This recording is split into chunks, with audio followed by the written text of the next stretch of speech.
Good evening. This is All India Radio. I am Gaura Dhawan Lal and with me is Aditi Lumba with the evening news.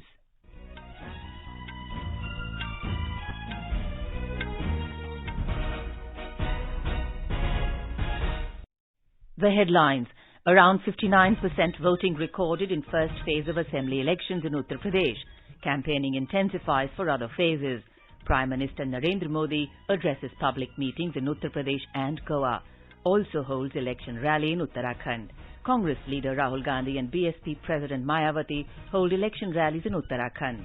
Election Commission revises dates for assembly elections in Manipur.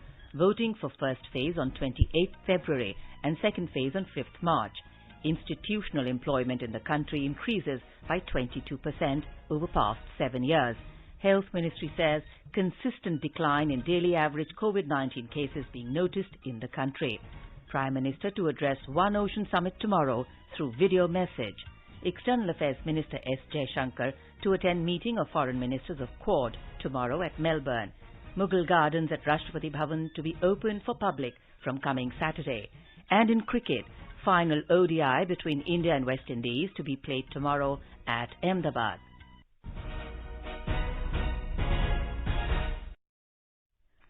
With the new Omicron variant of coronavirus causing concern, we appeal to our listeners to be vigilant and get fully vaccinated and also help others, including children between 15 and 18 years, to get vaccinated. Please continue to follow these 3 simple steps to stay safe. Wear a face mask, maintain 2 gaz ki duri for social distancing, and focus on hand and face hygiene. For any COVID-related information and guidance, contact the national helpline numbers 011-239-78046 and 1075. And now, the news in detail. In Uttar Pradesh, polling for the first phase of assembly elections was held today in 58 assembly constituencies spread over 11 districts. Around 59% voter turnout was registered in this phase. The state is witnessing 7-phased elections.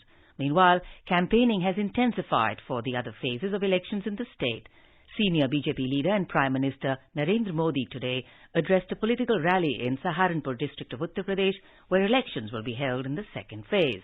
Addressing the gathering, the Prime Minister said that Uttar Pradesh needs development, and that is why the double-engine government is necessary for the state.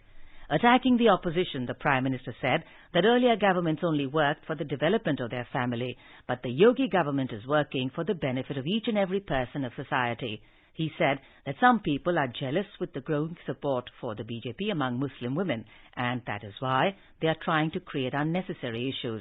He said that the Yogi government has implemented schemes like the Pradhan Mantri Awas Yojana on a large scale and has also worked for the local woodwork industry of Saharanpur.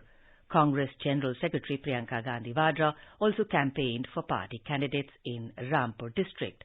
More from our correspondent. Prime Minister Narendra Modi said in Saharanpur rally that some people are jealous with the growing support for BJP among Muslim women. That is why they are trying to rake up unnecessary issues. Prime Minister said that not only the Yogi government implemented schemes like Pradhan Mantri Awas Yojana on large scale, but also worked for the local woodwork industry of Saharanpur. Other senior BJP leaders also campaigned in the state. BJP President JP Nadda addressed rally in Sitapur district today. Senior BJP leader and Union Information and Broadcasting Minister Anurag Singh Thakur inaugurated Media Center of Party in Varanasi district. Congress General Secretary Priyanka Gandhi Vadra also campaigned for party candidates in Rampur and Muradabad districts. Samajwadi Party Chief Akhilesh Yadav campaigned for party candidates in Bijnor district. He, along with RLD Chief Jayant Chaudhary, held roadshow in Bijnor also, while Asaduddin Owaisi, Chief of AIMIM, addressed election rally in Bareilly district. Sushil Chandra Tiwari, AIR News, Lucknow. In Uttarakhand, with only 3 days left for campaigning before the state goes to polls on February 14, campaigning has intensified. Addressing an election rally at Srinagar in Uttarakhand this afternoon, Mr. Modi said that the BJP's manifesto for the state will make this decade the decade of Uttarakhand. The Prime Minister said it will create jobs for the state and increase farmers' incomes. Mr. Modi said that in the last 5 years, the double-engine government of the BJP has made all-round development of the state through projects like the All-Weather Road, the Rishikesh-Karnaprayag Rail Project, the Char Dham Development Project, the Parvatmala Project, among others. BJP star campaigner and Union Minister Smriti Irani also campaigned in Didihat, Bhimtal and Kalarhungi in the Kumaon region of the state for the party today. Senior Congress leader Rahul Gandhi also held public rallies at Mangalore, in Haridwar and Jageshwar in Almora district today. Mr. Gandhi said that the Congress would give employment to 4 lakh youth if voted to power. BSP Chief Mayawati addressed a rally in Haridwar today where she raised the issue of unemployment in the state. Meanwhile, leader of the opposition, Congress Pritam Singh, campaigned in state capital Dehradun today. Delhi Deputy Chief Minister and Aam Aadmi Party's Manish Sisodia addressed a public meeting in Nanak Matta in Udham Singh Nagar and said that the people of the state want change this time. Meanwhile, campaigning is reaching its peak in different parts of Goa as leaders of various political parties, including the BJP, Congress, Aam Aadmi Party and TMC, are making all-out efforts to woo voters. Polling in Goa will be held in a single phase in 40 constituencies on the 14th of this month. Addressing an election meeting, Untitled Sabha at Mapusa in North Goa this evening, the Prime Minister said, for BJP, Goa means governance, opportunities and aspirations. जिनको गोवा की संस्कृति की परवाह नहीं है, उन्होंने गोवा को अपने भ्रष्टाचार का, लूट तंत्र का एक बहुत बड़ा एटीएम बना करके रखा था। लेकिन भाजपा ने गोवा के लिए स्वयं पूर्ण गोवा का मंत्र दिया। भाजपा ने समग्र विकास की बात की, सबके लिए बराबर विकास की बात की, क्योंकि विकास को टुकड़ों में जाति, धर्म, मत, मजहब, भाषा, क्षेत्र के नाम पर बांटा नहीं जा सकता. Accusing the Congress of indecisiveness, Mr. Modi held the first Prime Minister Jawaharlal Nehru responsible for delayed military action to liberate Goa. On the other hand, senior Congress leader and former Chief Minister Digambar Kamath alleged that BJP is misguiding people. Criticizing BJP rule in the state, TMC leader and MP Sushmita Devi said BJP has no roadmap to improve economic situation of Goa. Our Chief Ministerial candidate Amit Palekar said people of Goa have now realized the truth of BJP and will not fall for its false promises. The Election Commission has revised the assembly poll dates for Manipur. The voting for the first phase of elections will be held on 28th of February instead of 27th of February. The Commission said the second phase of voting will take place on 5th of March instead of 3rd of March. The Commission, which had recently visited Manipur to review the election preparedness, held interaction with political parties, Chief Secretary, Director General of Police and other officers. It said various issues and ground situations were presented to the Commission. The Commission considered inputs, representations, past precedent, logistics, ground situations and all facts and circumstances in the matter, has decided to revise the polling dates. Punjab Lok Congress President Captain Amarinder Singh's aunt and former Member of Parliament Amarjit Kaur joined the BJP at Patiala this evening. Punjab BJP in charge, Dushyant Gautam, inducted her into the party. Amarjit Kaur is the wife of Kanwar Devendra Singh, uncle of Captain Amarinder Singh. The Punjab Lok Congress is in alliance with the BJP in Punjab. Labour and Employment Minister Bhupender Yadav has said that institutional employment in the country has increased by 22% within a span of 7 years. While replying to supplementaries in the Rajya Sabha today, the minister said the second round of the quarterly employment survey for the period July to September 2021 indicated that 2 lakh institutional employment has been generated in the country despite challenges posed by the COVID-19 pandemic. The Union Health Ministry has said that a consistent decline in the daily average of COVID-19 cases is being noticed in the country.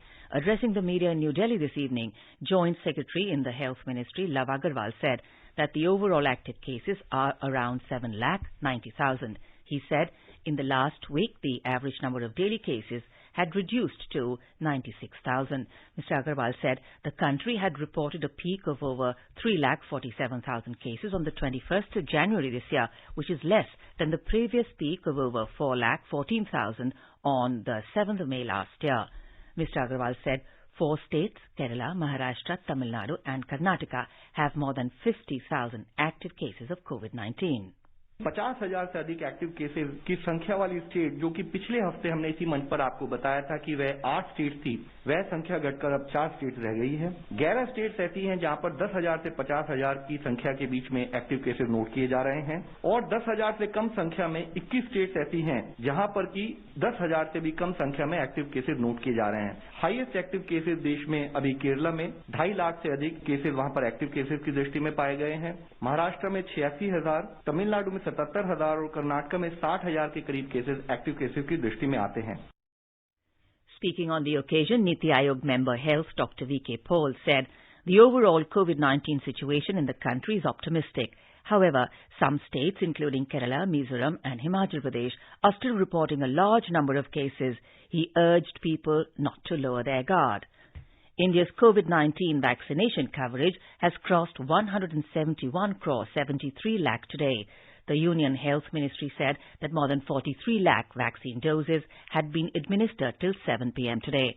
More than 1 crore 64 lakh precaution doses for the identified categories of beneficiaries for COVID vaccination have been administered so far. In the age group of 15 to 18 years, more than 5 crore 12 lakh vaccine doses have been administered as a first dose and 1 crore 19 lakh as a second dose so far. The recovery rate is currently at 96.95%. The Health Ministry has issued revised guidelines for international arrivals. These guidelines would come into effect from the 14th of this month. Besides uploading a negative RT-PCR report, the option to upload a certificate of completing the full primary vaccination schedule of COVID-19 vaccination has been provided to countries on a reciprocal basis. The guidelines state that 2% of total passengers in the flight shall undergo random post-arrival testing at the airport. Such travellers in each flight shall be identified by the concerned airlines. The travellers will submit samples and shall be allowed to leave the airport. Highlighting the main features of the guidelines, Health Minister Mansukh Mandavia said that these guidelines mandate 14 days self-monitoring post-arrival as against 7 days home quarantine as was mandated earlier. He said that the demarcation of countries at risk and other countries has been removed. The Reserve Bank of India today maintained status quo in policy rates as the Monetary Policy Committee, MPC, voted unanimously to keep the policy repo rate at 4% to keep the stance accommodative. While announcing the bi-monthly policy, RBI Governor Shaktikant Das said the MSF rate and bank rate will remain unchanged at 4.25%. The reverse repo rate will also remain unchanged at 3.35%. Shaktikant Das said that the MPC has voted 5-1 to continue accommodative monetary policy stance as long as necessary to revive and sustain growth and mitigate the impact of COVID-19 on the economy, while ensuring inflation remains within target. Speaking about the GDP growth, RBI Governor said, notwithstanding a highly transmissible third wave driven by the Omicron variant of COVID-19, India is charting a different course of recovery from the rest of the world. It is poised to grow the fastest among major economies as per projections made by the IMF. He projected real GDP growth at 9.2% for 2021-22 and said that it is modestly above the level of GDP for 2019-2020. Real GDP growth for 2022-23 was projected at 7.8%. Prime Minister Narendra Modi will address the high-level segment of One Ocean Summit tomorrow at around 2:30 p.m. through a video message. The summit will also be addressed by several heads of states and governments, including Germany, United Kingdom, South Korea, Japan and Canada, among others. One Ocean Summit is being organized by France from 9th to 11th of February in Brest, France, in cooperation with the United Nations and the World Bank. The objective of the summit is to mobilize the international community to take tangible action towards preserving and supporting healthy and sustainable ocean ecosystems. External Affairs Minister S. Jaishankar will participate in the 4th Quad Foreign Ministers meeting tomorrow in Melbourne, Australia, along with the Foreign Ministers of Australia, Japan and United States. It will be an opportunity for the ministers to follow up on their virtual meeting held in February last year and exchange views on regional strategic issues given their shared vision of a free, open and inclusive Indo-Pacific region. The ministers will review the ongoing Quad cooperation and build on the positive and constructive agenda announced by the leaders at the two summits last year to address contemporary challenges such as the COVID pandemic, supply chains, critical technologies, climate change and infrastructure. India's top medical education regulator, National Medical Commission (NMC), has advised the students to exercise due diligence in choosing the destination for their medical education. The word of caution by NMC comes specially in context of medical education in China after India's External Affairs Ministry was alerted that some Chinese medical universities were inviting applications for admission to MBBS programs for the current and upcoming academic years, despite China continuing to ban the entry of foreign students in light of the COVID-19 pandemic. You're listening to the evening news on All India Radio. For quick news updates round the clock, follow us on our Twitter handle at AIR News Alerts. अपने business को बढ़ाने के लिए लीजिए आकाशवाणी का सहयोग और दीजिए उसे बुलंदियों के पंख। आपका बिजनेस लोकल है या राष्ट्रीय, आकाशवाणी देती है उपभोक्ताओं तक पहुंचने का हर विकल्प। और अब तो आप घर, दफ्तर या दुकान पर बैठे बैठे कर सकते हैं आकाशवाणी के किसी भी केंद्र के लिए विज्ञापनों की बुकिंग। आकाशवाणी के विभिन्न चैनलों पर विज्ञापन देना सुलभ और सस्ता। बुकिंग है तो संपर्क करें 8700014242 पर। 8700014242।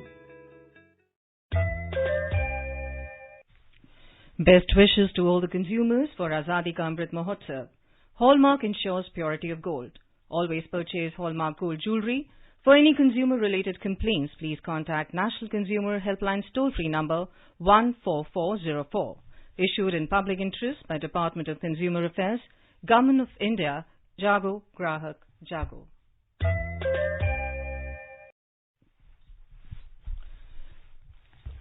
And now here is a review of the proceedings in Parliament today. First, from the Lok Sabha. The writer is Kumar Rakesh of PTI. Finance Minister Nirmala Sitharaman hit out at the Congress for mocking the current times as Andhkal, dark days, and not Amritkal, as described by the BJP.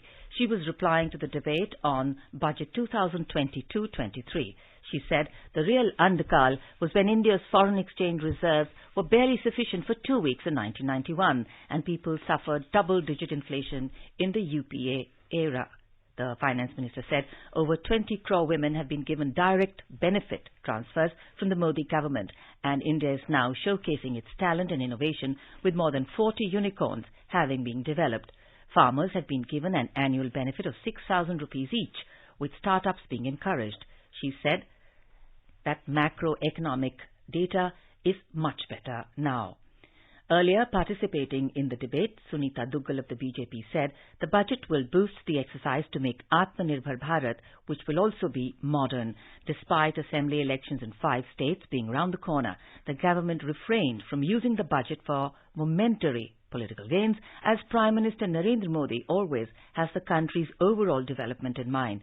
She said various projects like the East and West freight corridors, where little work happened till 2014, are now in full swing, with the government focusing on boosting development across the country. Mehboob Ali Kaisar of the LJSP said that the budget is forward-looking and growth-oriented. The budget offers a blueprint to steer the economy towards sustained high growth and highlights the framework for growth. Hailing the budget, Rajiv Pratap Rudy of the BJP called it futuristic and visionary and said it has a master plan for the country. With the government taking various steps to boost development and infrastructure, his dream is that fruits from Bihar can be exported to Australia and New Zealand. Adhir Ranjan Chaudhary of the Congress slammed the budget, saying it may have a map but offers no road. Santosh Kumar of the JDU praised the budget, saying it has clean bowled the opposition. He said the crude oil price in the international market was more when the Congress-led UPA was in power, but petrol, diesel and LPG cost more now. During question hour earlier, Urban Affairs Minister Hardeep Singh Puri said command and control centres of all 100 smart cities will be operational by August 15th this year. Responding to supplementaries during question hour, he said the command and control centres in 75 smart cities are already operational. He said the implementation of the Smart Cities mission has been extended up to June 2023 and all projects will be completed within the stipulated time. And now the review of the proceedings in Rajya Sabha. Rider is Rajesh Ahuja of UNI. Rajya Sabha resumed discussion on the Union Budget 2022-23 today. Participating in the discussion, Syed Zafar Islam of the BJP said the previous UPA government did not fulfill promises made in their manifestos. Chaya Verma of Congress, referring to the comments made by Prime Minister Modi that COVID-19 was spread through Congress, said that when COVID-19 was spreading, the BJP was busy toppling Madhya Pradesh government. She said the government reduced tax on diamonds but increased the price of artificial jewellery. She said the BJP government has failed to bring the Women's Reservation Bill, which showed its lack of commitment for women's empowerment. Sujit Kumar of the BJP expressed concern over the low allocation for the health sector, especially during the COVID pandemic. Manoj Kumar Jha of the RJD said there is no vision in the budget, especially when it comes to allocation for health and employment. He expressed concern on low allocation for sanitation workers. Vandana Chavan of the NCP said the budget should take steps for the allocation to local bodies to ensure urban development. Anil Desai of Shiv Sena said the hopes of the common man have been completely buried in the budget. The rich are becoming richer while the poor are getting poorer, he said. Ramnath Thakur of the JDU demanded that an airport be built in Bihar. He demanded that Bihar be given special status. Akhilesh Prasad Singh of the Congress said the budget is gripped with paralysis. He alleged that the allocation for important sectors has been slashed. Sudhanshu Trivedi of the BJP termed the budget as a welfare-oriented and all-inclusive development.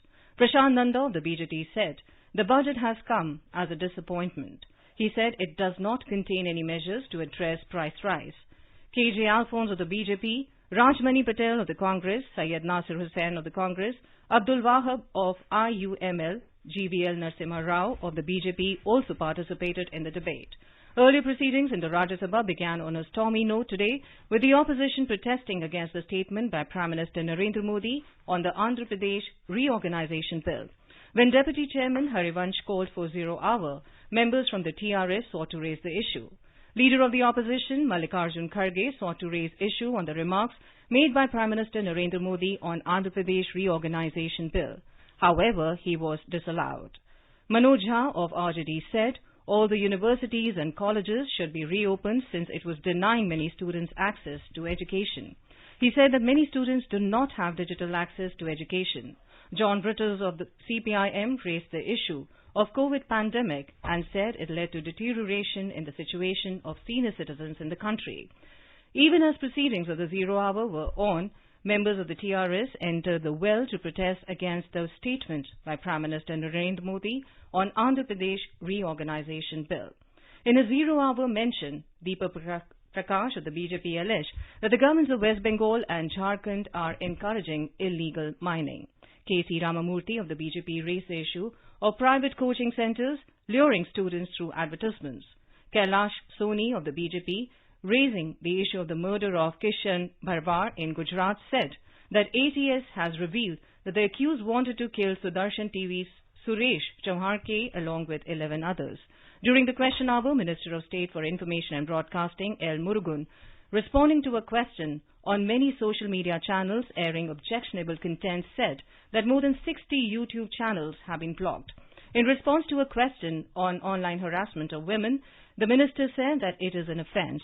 He said that it is a state subject and the central government cannot act in the matter. In reply to another question, the minister said the government will initiate action against fake news and those who write against the national sovereignty of the country. Responding to a question, Environment Minister Bhupinder Yadav said the government has stringent rules to reduce poaching. In reply to a question by Jairam Ramesh of the Congress, the minister said there is a serious issue of human-animal conflict.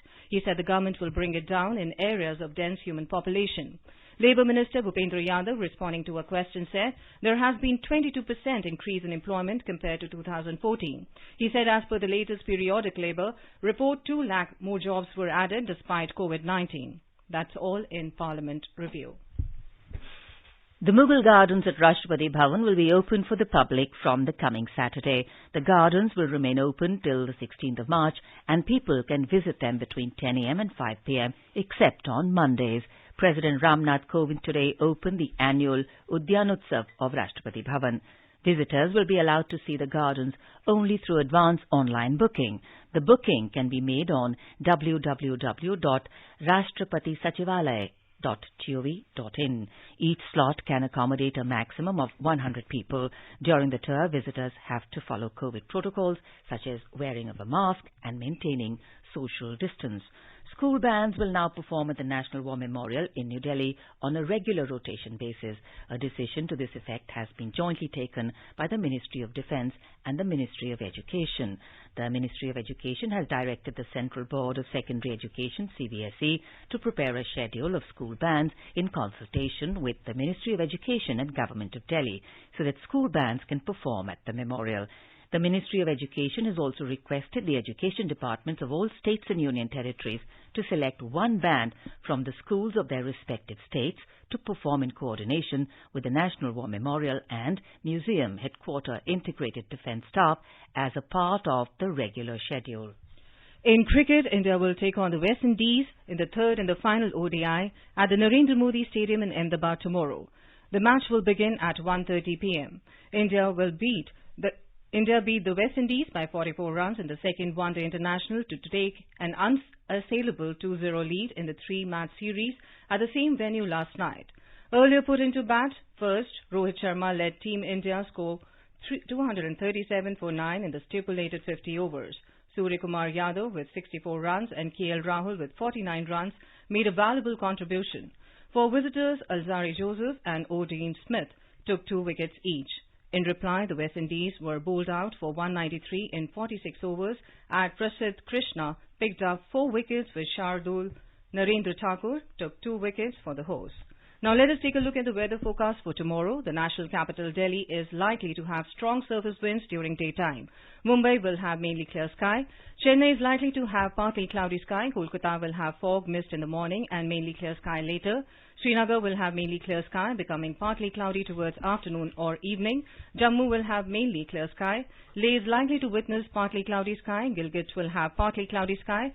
Muzaffarabad will have mainly clear sky. Visakhapatnam will have partly cloudy sky with haze.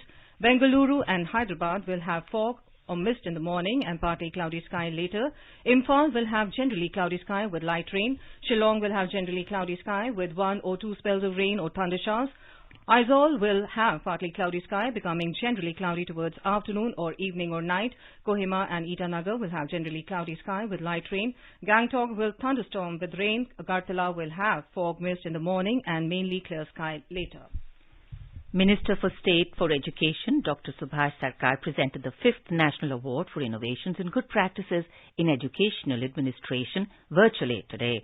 The ministry said that the National Award or Certificate of Appreciation were presented to the selected district and block level education officers from 29 states and union territories of the country. It said more than 100 officers received the award or certificates of appreciation this year. Today is World Pulses Day. Pulses are important for their nutritional value, food security and environmental benefits such as nitrogen fixation and promoting biodiversity. Staple dishes and cuisines from across the world feature pulses. Talking about this, the United Nations gave examples of hummus in the Mediterranean, a traditional full English breakfast, and the Indian dal. The theme for this year is Pulses to Empower Youth in Achieving Sustainable Agri-Food Systems. And now, before we close, the headlines once again. Over 60% voting recorded in first phase of assembly elections in Uttar Pradesh. Campaigning intensifies for other phases. Prime Minister Narendra Modi addresses public meetings in Uttar Pradesh and Goa. Also holds election rally in Uttarakhand. Congress leader Rahul Gandhi and BSP President Mayawati hold election rallies in Uttarakhand. Election Commission revises dates for assembly elections in Manipur. Voting for first phase on 28 February and second phase on 5th March. Institutional employment in the country increases by 22% over past 7 years. Health Ministry says consistent decline in daily average COVID-19 cases being noticed in the country. Prime Minister to address One Ocean Summit tomorrow through video message. External Affairs Minister S. Jaishankar to attend meeting of Foreign Ministers of Quad tomorrow at Melbourne. Mughal Gardens at Rashtrapati Bhavan to be open for public from coming Saturday. And in cricket, final ODI between India and West Indies to be played tomorrow at Ahmedabad. And with that, we end the evening news. Good night.